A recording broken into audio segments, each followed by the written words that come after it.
हाँ भाई, welcome to चिकवर। देखिए आज हम आपके लेकर आए हैं प्रैक्टिस सेट 10 नंबर का। और इससे पहले वाले अगर आपने 9 प्रैक्टिस सेट नहीं दिए हैं तो प्लीज़ प्लेलिस्ट में जाकर आप उन्हें ज़रूर दीजिए, क्योंकि सभी क्वेश्चन जो है आपके एग्ज़ाम के लिए बहुत ही इंपॉर्टेंट है। जैसे कि आपके दो एग्ज़ाम लगे हुए हैं, एक तो आपका एनटीपीसी लगा हुआ है, दूसरा आपका लगा है रेलवे ग्रुप डी। तो दोनों ही एग्ज़ाम आपके बड़े हैं और काफ़ी समय तक होने वाले ये एग्ज़ाम है। तो हाई नंबर ऑफ क्वेश्चन आपको तैयार करने होंगे तो ही आप एग्ज़ाम में इन क्वेश्चन को सॉल्व कर पाएंगे। ठीक है, तो रेगुलर प्रैक्टिस सेट तो आपका प्रोवाइड किया ही जा रहा है, साथ साथ आपको करंट अफेयर और जितने भी मोस्ट इंपॉर्टेंट टॉपिक हैं वो भी कवर किए जा रहे हैं। तो ठीक है, तो वीडियो को शुरू से लेकर लास्ट तक देखिए और सभी क्वेश्चन को बहुत ही बारीकी से समझिए, क्योंकि आपके एग्ज़ाम के लिए ये क्वेश्चन सभी इंपॉर्टेंट हैं। ठीक है, तो फर्स्ट क्वेश्चन क्या आपका कि भारत का राष्ट्रीय गीत वंदे मातरम सर्वप्रथम किस वर्ष गाया गया।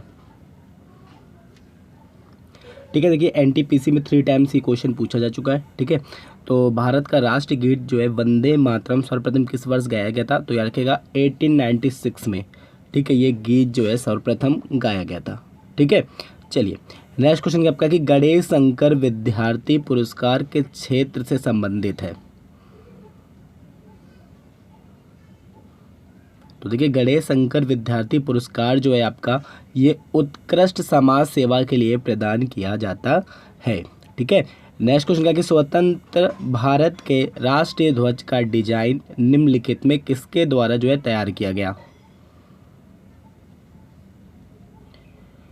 तो याद रखिएगा पिंगली वेंकैया जी के द्वारा जो है स्वतंत्र भारत के राष्ट्रीय ध्वज जो है का डिजाइन जो तैयार किया गया था। ठीक है, नेक्स्ट क्वेश्चन क्या आपका है कि निम्नलिखित में कौन सा विश्व का सर्वोच्च पर्यावरण पुरस्कार है। आईएमपी क्वेश्चन, कई बार क्वेश्चन पूछा जाता है।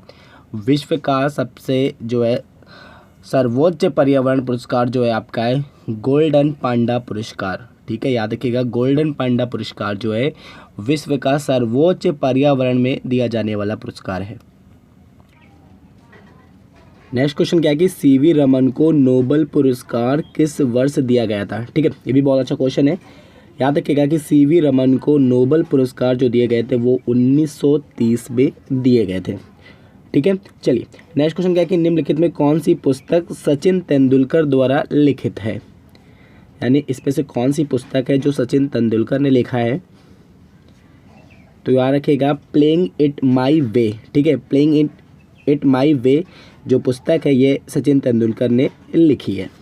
ठीक है, चलिए नेक्स्ट क्या कि विंग्स ऑफ फायर नामक पुस्तक के लेखक कौन हैं। बताइए, काफ़ी अच्छा क्वेश्चन, ये भी बहुत बार पूछा था ये क्वेश्चन। विंग्स ऑफ फायर नामक पुस्तक किसके द्वारा जो है लिखी गई है। तो याद रखिएगा एपीजे अब्दुल कलाम के द्वारा विंग्स ऑफ फायर नामक पुस्तक लिखी गई है। ठीक है, नेक्स्ट क्या है कि 1913 में किस क्षेत्र का नोबेल पुरस्कार जो है भारत ने जीता था। तो देखिए सन 1913 में भारत को गीतांजलि यानी गीतांजलि जो साहित्य के लिए जो है नोबेल पुरस्कार मिला था, और गीतांजलि के जो लेखक थे वो रविन्द्रनाथ टैगोर थे। ठीक है, ये चीज़ आपको याद रखनी है। नेक्स्ट क्वेश्चन क्या आपका है कि किस महान पुरुष की जयंती पर राष्ट्रीय युवा दिवस मनाया जाता है। तो यार के स्वामी विवेकानंद के जयंती पर राष्ट्रीय युवा दिवस मनाया जाता है। ठीक है, नेक्स्ट क्या कि प्रत्येक वर्ष 10 दिसंबर को मनाया जाता है। तो क्या रखिएगा मानवाधिकार दिवस जो है प्रत्येक वर्ष 10 दिसंबर को मनाया जाता है। ठीक है, नेक्स्ट क्वेश्चन है कि एशियाई खेल पहली बार कहाँ आयोजित किए गए थे। तो देखिए एशियाई खेल जो है फर्स्ट टाइम न्यू दिल्ली में आयोजित किए गए थे। ठीक है, नेक्स्ट क्वेश्चन क्या आपका कि रणजी ट्रॉफी प्रतियोगिता की शुरुआत किस वर्ष हुई। आईएमपी क्वेश्चन, बताइए रणजी ट्रॉफी प्रतियोगिता की शुरुआत किस वर्ष की गई। तो याद रखिएगा 1933 में जो है रणजी ट्रॉफी की प्रतियोगिता की शुरुआत की गई थी। नेक्स्ट है कि गैम्बिट शब्दावली किस खेल से संबंधित है। आईएमपी क्वेश्चन है। देखिए रेलवे एग्जाम्स में ऐसे क्वेश्चन बहुत पूछे जाते हैं, तो आपको अच्छे से देखकर चलना है ऐसे क्वेश्चन। तो क्या बोला गैम्बिट शब्दावली किस खेल से संबंधित है, तो आपको पता होना चाहिए ये शतरंज खेल से संबंधित है। ठीक है, नेक्स्ट क्वेश्चन आपका ब्रेस्ट स्ट्रोक का संबंध किससे है। तो देखिए बैक स्ट्रोक का संबंध है तैराकी से। ठीक है, नेक्स्ट क्वेश्चन है निम्नलिखित में किसके द्वारा मुक्केबाजी के लिए बेल वॉकर कप प्रदान किए जाते हैं। तो एक चीज़ आपको याद रखना है, किसके लिए मुक्केबाजी के लिए कौन से कप जो है बेल वॉकर कप जो है किए जाते हैं, तो ये है ओलंपिक खेल द्वारा। ठीक है, नेक्स्ट क्वेश्चन है कि नेहरू ट्रॉफी किस खेल से संबंधित है। तो याद रखिएगा नेहरू ट्रॉफी जो है ये फुटबॉल से संबंधित है। ठीक है, नेक्स्ट है कि मनुष्य में एड्स रोग की पहचान किस वर्ष की गई।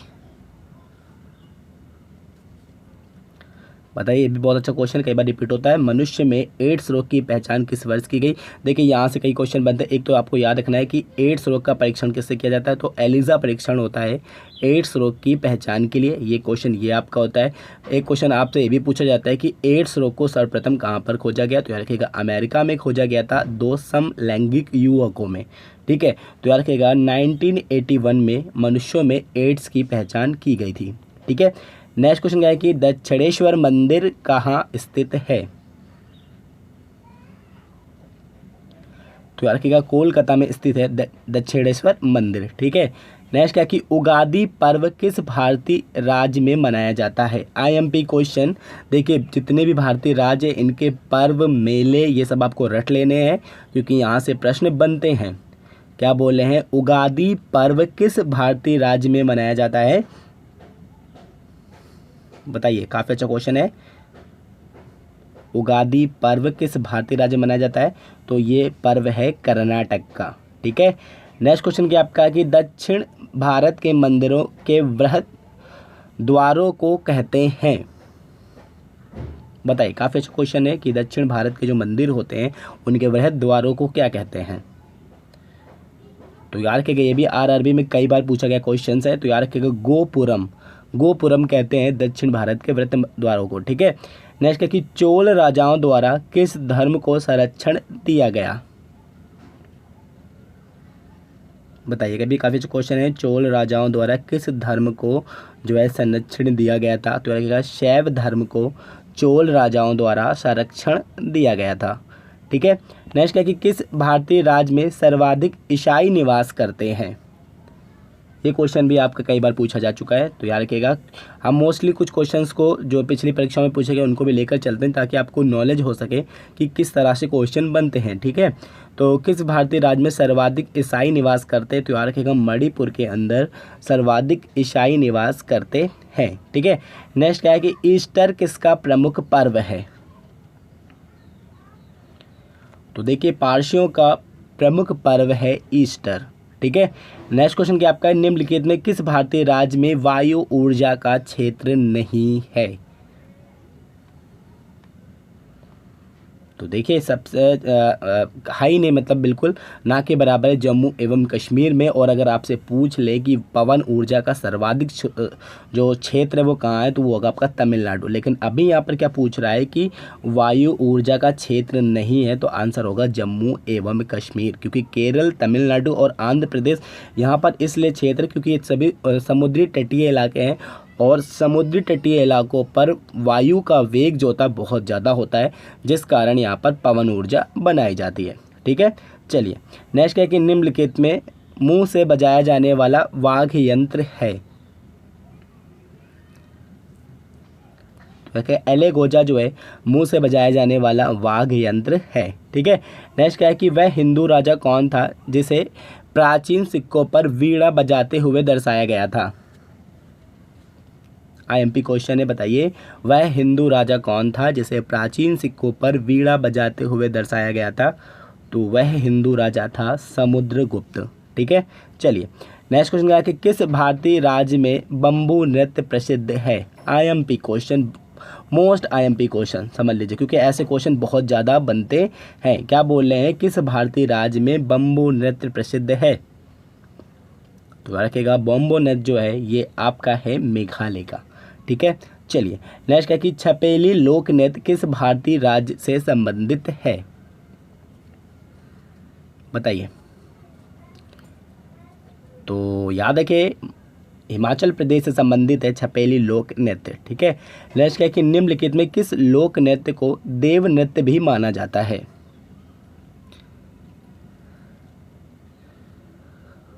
तो देखिए कुचिपुड़ी को लोक नृत्य जो ऐसा नृत्य है जो देव नृत्य भी माना जाता है। आपको मैं एक बात बोल दूं कि भारतीय संस्कृति से आपको 3 से 4 क्वेश्चन छोटे मिलेंगे, तो भारतीय संस्कृति को बहुत अच्छे से पढ़कर चलिए, ठीक है। नेक्स्ट है कि निम्नलिखित में जो चयन करना है जिसके आगे सही मिलान ना हो। तो देखिए कथक उत्तर प्रदेश का बिल्कुल ठीक है, बिहू असम का है बिल्कुल ठीक है, कुचिपुड़ी कर्नाटक, मोहिनी अट्टम केरल। देखिए कुचिपुड़ी गलत है क्योंकि कुचिपुड़ी जो आपका नृत्य है ये है आपका आंध्र प्रदेश का, ना कि कर्नाटक का, ठीक है। चलिए नेक्स्ट क्या है कि निम्नलिखित में क्षत्रिय राजघराने से संबंधित हैं। तो महावीर जो हैं ये क्षत्रिय घराने से संबंधित हैं, ठीक है। नेक्स्ट क्वेश्चन, कालिदास किस भाषा के प्रमुख कवि थे? तो याद रखिएगा कालिदास जो थे ये संस्कृत भाषा के प्रमुख कवि थे और इनकी मालिकावी अग्निमित्रम बहुत ही फेमस रचना है जो अक्सर एग्जाम में पूछी जाती है, ठीक है। नेक्स्ट क्वेश्चन है कि भील जनजाति किस भारतीय राज्य में पाई जाती है? देखिए वैसे तो भील जनजाति कई भारतीय राज्यों में पाई जाती है, बट ऑप्शन के अकॉर्डिंग यहाँ पर एक ही वो राज्य है जहाँ पर भील जनजाति पाई जाती है, तो वो आपको करेक्ट टिक करना है, ठीक है। तो देखिए ऑप्शंस के अकॉर्डिंग जो भील जनजाति है ये सिर्फ पाई जाती है राजस्थान के अंदर, उत्तर प्रदेश, मध्य प्रदेश और जम्मू एवं कश्मीर में भील जाति नहीं पाई जाती, ठीक है। नेक्स्ट क्वेश्चन क्या आपका कि कौन सा त्रिपुरा के साथ सर्वाधिक सीमा बनाने वाला देश है?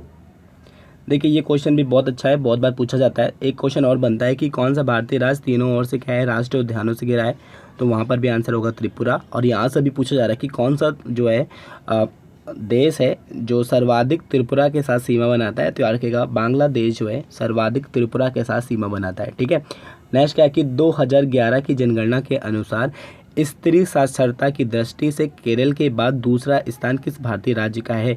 तो आपको याद रखना है कि केरल फर्स्ट था स्त्री साक्षरता में, लेकिन दूसरा स्थान था जो किस राज्य का वो आपको बताना है, तो याद रखिएगा मिजोरम का सेकंड स्थान था, ठीक है।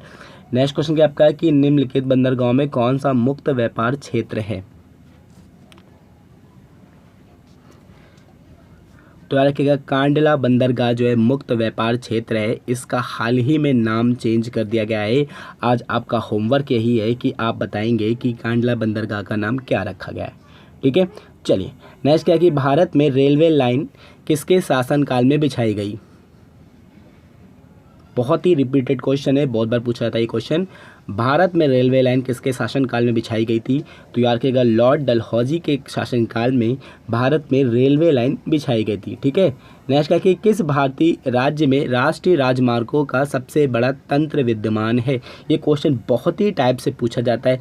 ऐसे बोलते हैं राष्ट्रीय राजमार्गों का चौराहा जो है किस भारतीय राज्य में, अगर ऐसे आपसे पूछे तो वहाँ पर क्वेश्चन का आंसर कुछ और होगा। अगर आपसे पूछे कि सर्वाधिक जो है राष्ट्रीय मार्ग कहाँ से गुजरते हैं, उसका भी आंसर आपका होगा उत्तर प्रदेश, ठीक है, क्योंकि सर्वाधिक जो है राष्ट्रीय राजमार्ग उत्तर प्रदेश से होकर गुजरते हैं, ठीक है। चलिए नेक्स्ट क्वेश्चन क्या आपका निम्नलिखित में उसका चयन करें जो एक रेलवे मुख्यालय नहीं है। तो देखिए अहमदाबाद एक रेलवे मुख्यालय नहीं है, बिलासपुर, हुबली और हाजीपुर ये तीनों ही क्या हैं रेलवे मुख्यालय हैं। नेक्स्ट क्या कि इलेक्ट्रॉनिक लोकोमोटिव का निर्माण किया जाता है। तो देखिए ऑप्शंस के अनुसार क्या है चित्तरंजन सही है क्योंकि इलेक्ट्रॉनिक लोकोमोटिव का निर्माण यहाँ पर भी किया जाता है, ठीक है।